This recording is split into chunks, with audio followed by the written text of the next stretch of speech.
vedo che avete un abbigliamento e hanno un abbigliamento particolare. Cosa bisogna indossare per fare questo lavoro? Gli stivali di gomma, una tuta per non bagnarsi perché qua l'umidità sappiamo com'è, ti entra sugli ossi.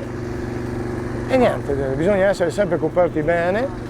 Di solito vengono usati i guanti, ecco. sì, per non tagliarsi le mani, delle volte usiamo anche a mani nude perché ormai abbiamo fatto la pelle un po' grossa, ci siamo abituati. Queste sono le tute che noi ci mettiamo, questa è per andare in acqua quando andiamo, vede che è intera, noi la utilizziamo questa qua quando andiamo in acqua a spostare il pelo o a guardare come sono le vongole, allora possiamo entrare in acqua senza mangiarsi.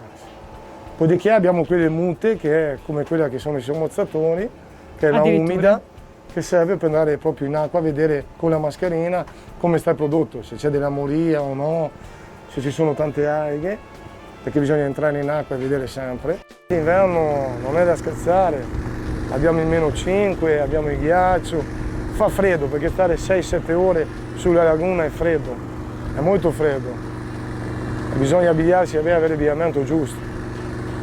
Col tempo prendi il freddo una volta, due, dopodiché impari a come vestirti. Ci fai vedere le mani? Magari no. Guarda, sono anche... Sono anche belle. Sono mani da lavoratore. Che cosa hanno visto queste mani? Che cosa hanno preso in mano? Dal pesce alle vongole alle ostriche. Queste mani una volta non c'era come adesso che si comincia a lavorare a 18 anni. Si cominciava a 12 anni, i genitori andavi o a scaricare i frutti o andavi a pescare a cozze o a pioggia. Poi di che a 15 anni facevi libretto marittimo e di che ti imbarcavi o alle barche d'altura o alle barche della laguna che facevano le cozze e le ostriche o d'altura che facevi i pesci. E non c'erano i sabiti o la domenica liberi. Una volta si andava a pescare, si restava in mano anche a sabato o domenica, anche a 7 giorni, 8 giorni, non c'erano feste.